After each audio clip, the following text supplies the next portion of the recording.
Hello, I'm Neil Quigley and welcome to the latest episode of my Blogcast, episode 10. And they said it wouldn't last. How are you doing? I hope you're well and have had a good couple of weeks. Mine have been busy but fun as ever. A few weeks ago, it was my girlfriend Linda's birthday on the Wednesday in the middle of the week.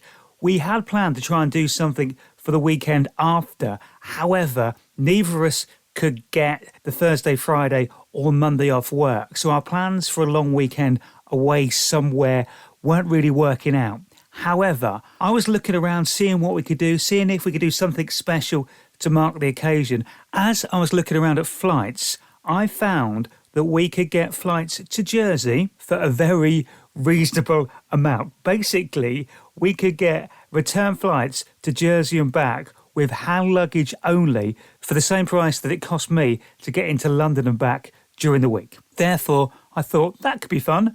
Neither of us had been to Jersey before. The flight times worked out very nicely to go Saturday morning and get back Sunday evening. Linda only lives about 20 minutes away from Luton Airport, where the flights were going from. So very quickly and very off the cuff, we bought the plane tickets and hatched a plan. We were sitting on the plane tickets for a while before we decided we probably should book some accommodation. So we were looking around. I actually, believe it or not, used to work with two people who were both from Jersey. So straight away, I contacted one of them and got all the lowdown on where might be the best place on the island to stay, where might be the best places to eat, and anything they thought we should try and do in the short amount of time we were there. We managed to find a really good deal on an independent local hotel in St Helier, which is where we decided to stay in the end. As I said, never actually been to Jersey prior to this trip. My only association, I suppose, with the island, and this is quite tenuous, is when I was working at a radio station down in Somerset, John Nettles was making a television documentary for ITV West Country. One morning while I was doing the radio show, I got a phone call from the production company asking if I'd like to be involved in the programme. Now, I couldn't obviously speak to him while I was on air. I was a bit busy. So I called him back later that afternoon, had a chat, seemed like a bit of fun. What was going to happen was John and a film crew were going to come in, they would do a bit of filming. I was going to interview him on my radio show. Then afterwards, he would interview me. Obviously, I had to clear this with the bosses of the radio station just to make sure they were all on board and happy. The trade-off, of course, being that we'd get a bit of cross-promotion because there'd be shots of the radio station. We'd make sure we get our logo in. And, of course, our name would be referenced during the programme as well. So it all got agreed. I was quite excited about it. The morning came, and sure enough, John Nettles and cameraman arrived at the studios. He was lovely, by the way, really nice, really relaxed, happy to chat and speak to everyone in the office at the radio station. When he did arrive, I was already on air doing my show. As agreed, he came in and I did a 2-part interview live on the radio show that was also filmed by the TV cameraman, ready for bits of it to be used in the documentary. And then fair play, they waited until I finished my radio show. Then afterwards, we went into the second studio that we had at Ivell FM, and John Nettles asked me a few questions. It was a bit like being interrogated by Bergerac. That's the Jersey link, in case you hadn't worked it out. John Nettles famously played the detective who solved all his crimes on the island. And to be fair, that was mainly my only reference point to the place. Although my parents did go there for a weekend in their early 20s, and I have seen some pictures of them there. So once the John Nettles recorded day was done, he and the cameraman obviously went away, and it was quite a while before it was going to be on TV. The idea of the programme, it was called Nettles Applauds, and it was kind of like looking at the arts and different professions and performances in the Southwest. It was quite an interesting programme. It was very arty. It kind of looked at things sort of from very unique perspectives, I felt, having seen it back. Obviously, when I filmed it, I didn't know exactly how it was all going to fit in to the programme. That said, I thoroughly enjoyed it. I had an amazing time being involved with it. As it turned out, the night it was due to air for the very first time, me and a mate were actually on a camping holiday down in Newquay, on a campsite, and they had a very small TV room, and you kind of had to book it. And somehow I managed to book the TV room so me and my mate could watch this programme go out live. It was the first time I'd properly seen myself interviewed on TV. I made a few very brief appearances over the years prior to this, but this was the first time I was going to actually be introduced properly. You'd see me doing a bit of my radio show on TV. It was good to have some shots of me in the studio. And then, of course, I was interviewed. Obviously, at that point in my career, I was well used to interviewing celebrities, local people, people from different charities. I was the interviewer and I knew what I was doing when I was the one asking the questions. Probably the first time I'd actually been the subject of an interview, which was fine. I thoroughly enjoyed it, but he was asking me lots of questions about live radio and what happens when maybe things don't go to plan. And I come up with a phrase that they used as the very last thing that I said on that TV programme that I had never ever used before. And I promise you, I've never ever used it since, apart from when joking about this incident with my friends. So he goes to me, so what happens if things go wrong? It's a live environment.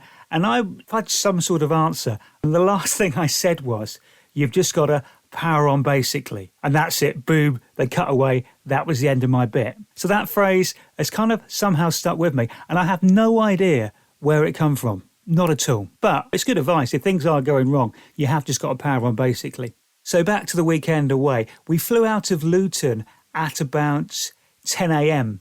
on the Saturday morning. It was only about an hour flight to Jersey. It was slightly delayed, so I think we got there about 11:30. We only went for hand luggage only for two reasons. We were only there for one night, and obviously that keeps the cost down as well. So we landed, got off the plane, already got our bags, so we haven't got to worry about baggage reclaim. So straight out of the airport, as it happens, there's a bus station at the airport with a number 15 bus, which will basically, you hop on that, it'll just take you, in effect, all around the island. So we got on that. The bus took us to St Helier, where we were staying. It took about half an hour to get there. We got off right in the centre. Then we just had a bit of a walk around the town, kind of trying to get our bearings, work out where things were.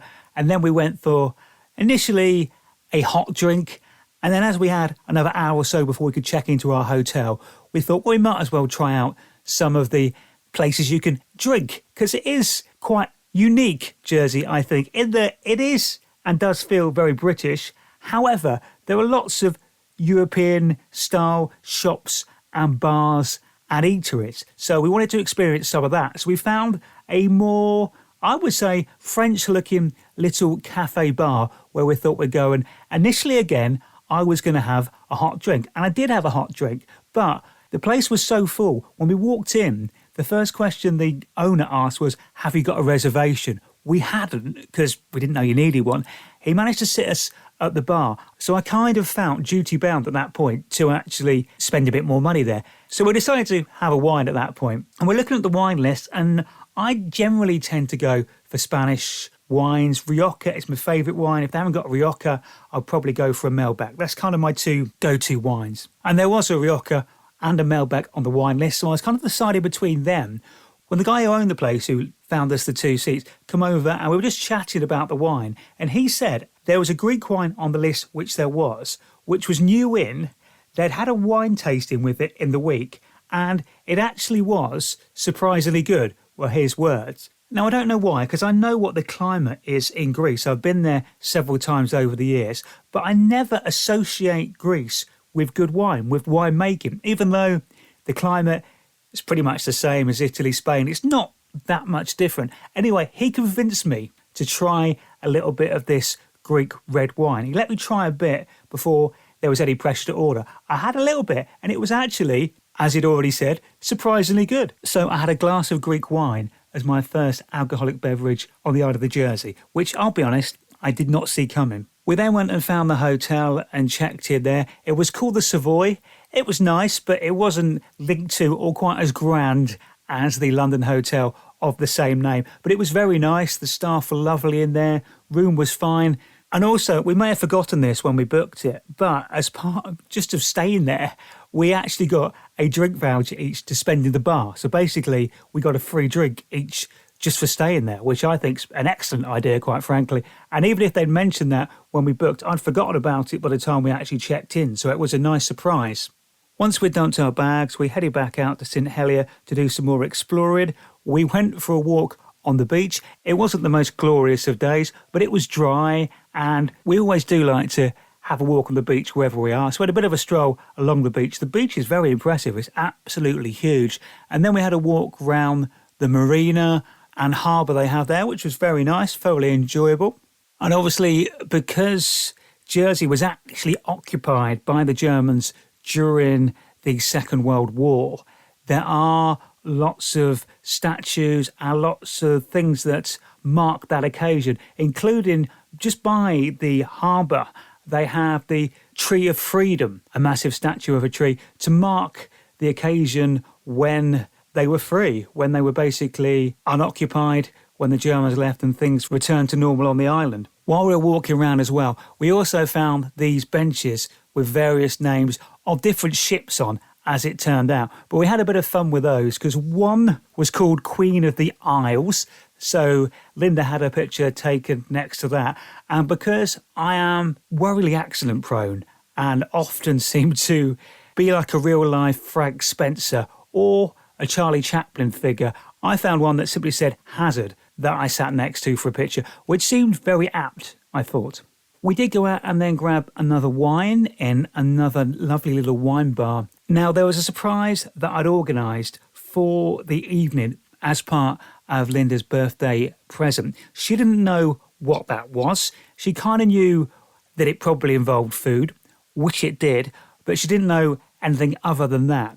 We're having a drink or two in the afternoon. I'm trying to not have too many drinks or have a bare minimum of drinks in the afternoon, because I know what the surprise is, because I booked it and I don't really want to spoil it. I kind of want to make sure we're fully with it when we turn up there. In the end, I obviously had to tell her what time we had to be at this place, but at that point, that was all she knew. After our exploring, we headed back to the hotel to get ready and get changed for our night out. Before we left the hotel, we obviously had our free drink in the hotel bar. Well, you'd be fools not to, wouldn't you? And again, I have to say, the wine, the entire time we were there, was very nice. Had a lovely glass of wine. The bar was very nice as well, very chilled. They had some relaxing jazz music on in the background. It was all very good and set the mood for the evening, I thought, quite perfectly.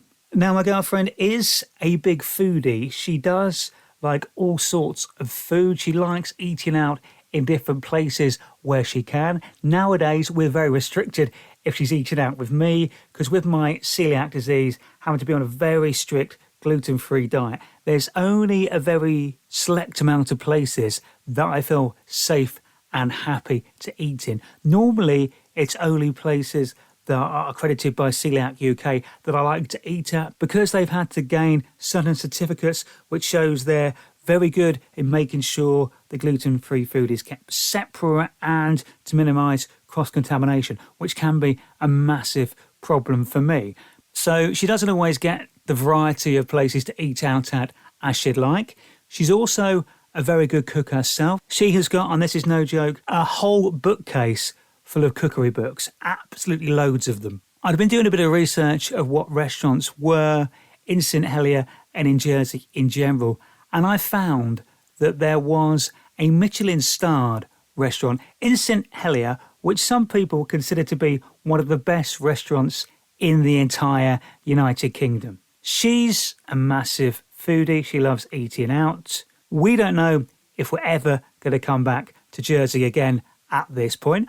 Having been there, we'd like to go back in the future, but at this point, we didn't know. It was our first experience of the island, so I booked us dinner for two at this restaurant called Bohemia. I managed to get us there exactly on time for the booking. We walked in and it was so good, I have to say. As we walked in, there was obviously a maitre d' at the front desk, and he was very nice and very welcoming. But at the same time, I just had that moment while I was giving him the booking thinking, what if they haven't noted it down? What if it hasn't happened? Is there going to be a problem? Is he going to turn me away? As it turns out, it was fine. The booking was all good. He offered us a chance to have a drink in the bar or go straight to the table. I opted to go straight for the table. It's a lovely little table for two. They had us set aside. The decor in the place was lovely. There was mood lighting, some light background music, and all the seats were nicely spaced out. It was mostly couples eating in there the night we were in there anyway, but it was so spaced out. You didn't really feel like anyone was encroaching on your space. You felt really relaxed. It was really good. First thing they do is offer us a glass of champagne, which of course we said yes. So we're just there sipping the champagne. At this point, the surprise is kind of sinking in. She's getting that it might be quite a good place, and she's very observant. So they had obviously a notice, a sign saying that it's Michelin starred as we walked in on the desk of the maitre d'. So she'd worked out we were eating in a fairly decent place. Then they obviously deliver the menus. Now there was basically two options. The way they do it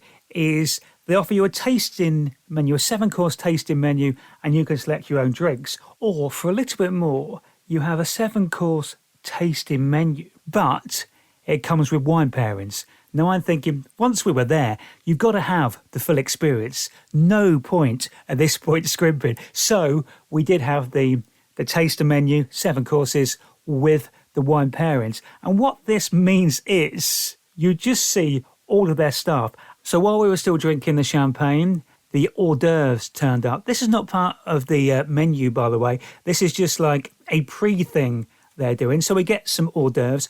Oh, also as well, on the booking, I obviously pointed out that I was celiac, explained that I'm on a very strict gluten-free diet. After we'd sat down, they double-checked which one of us was the celiac, so they knew which seat they were sitting in. And basically, all the food on that menu, if it needed it, they'd adjusted it, especially for me, so it was fully gluten-free and celiac-friendly. So everything I had was gluten-free. Sometimes the dishes were slightly different because they had to amend certain things for me to be able to eat it. So that was all fine. So first things first, they bring these hors d'oeuvres. I've got the gluten-free one. Linda obviously has got the normal one that they do, which is fine. Enjoying our champagne with that. Then they give us a bread course, and I must say, they made the best gluten-free bread I've tasted possibly ever, certainly in a very long time. It was warm and it came with normal butter and this seaweed butter. If you could buy this seaweed butter in your local supermarket, you would not have any other butter ever again in your entire life. So already we're loving it. By this point, we've already had 2 different waiting staff bring us our food. So we've already had 3 different people looking after us so far. And then, of course, the sommelier comes over to talk us through the wine for the first course. Yep, he comes over between every course to tell us what wine we're having. He pours us the wine. He explains about the wine, tells us where it's from, and other information about it, and why he's paired it with each of the courses. Then we just sit there enjoying amazing course after amazing course. It was a bit like being a judge on MasterChef The Professionals.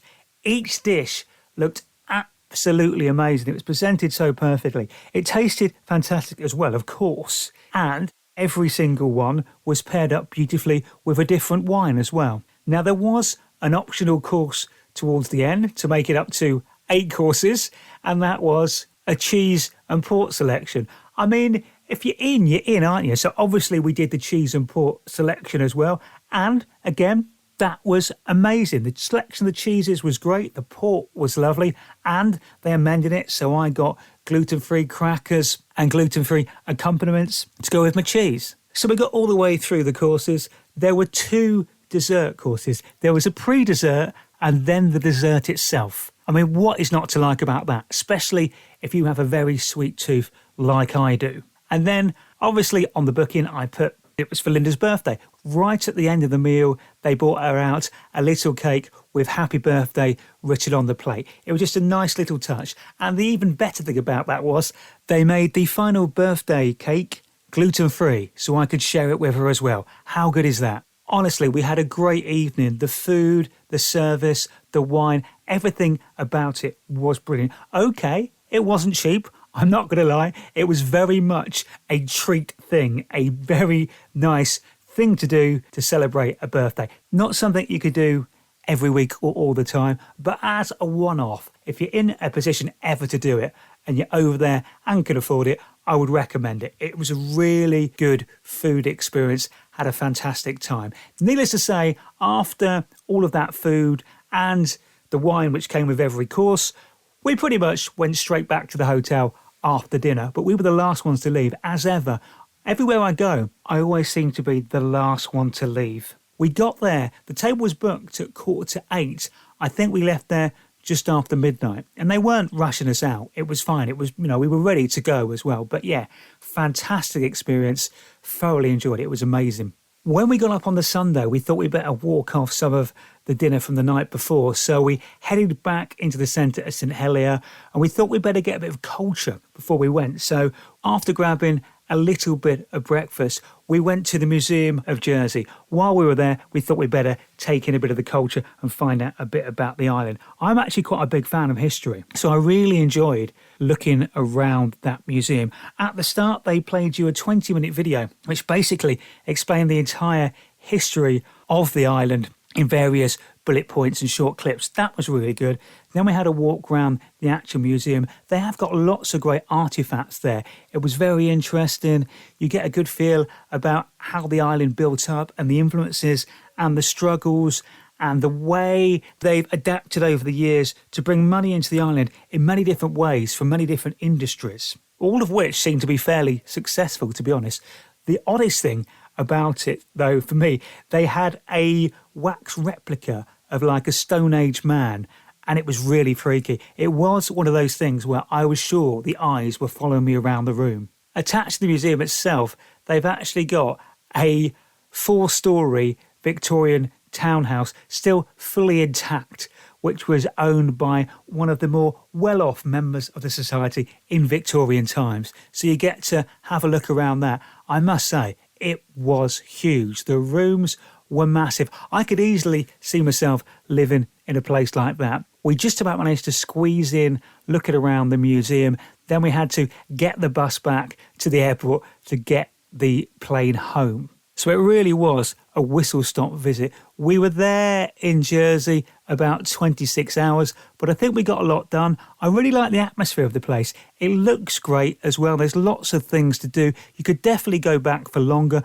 and I could see if the weather was a bit better, you could easily spend some time on the beach there. There's plenty of room, so we might have to make a return journey there at some point. And it's so easy to get there and back, and seemingly, if you got the right time of the year, pretty cheap to get flights as well. So we had a good almost a day in Jersey. The only disappointing thing about the trip was, of course, I didn't bump into my old mate John Nettles. Last Sunday, I went to Henley-on-Thames to meet up with a good mate of mine, Mike Sterling. It was a dinner for his birthday.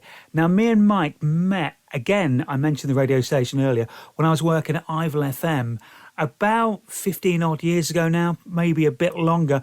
I was doing my morning show. He had a show to promote at the local theatre and literally walked in off the street, spoke to the people on reception, and they asked me, I just got him in the studio because I used to love interviewing people and also promoting stuff that was going on locally. And we had a great relationship with the Octagon Theatre there as well. We used to do quite a bit with each other. I used to go and see shows there. They used to organise guests to help promote those shows. It just all worked. So I invited Mike in. First time we met, we had quite a long chat on my show. He was promoting a performance that he was doing at the theatre, which sounded amazing. Now, at that point, that was the first time I'd met him. So I was finding out everything about him by asking questions, as I would of anyone on the radio show. Turns out, not only was he on the ITV show New Faces, a while ago at that point, he was runner-up to none other than Joe Pasquale in the final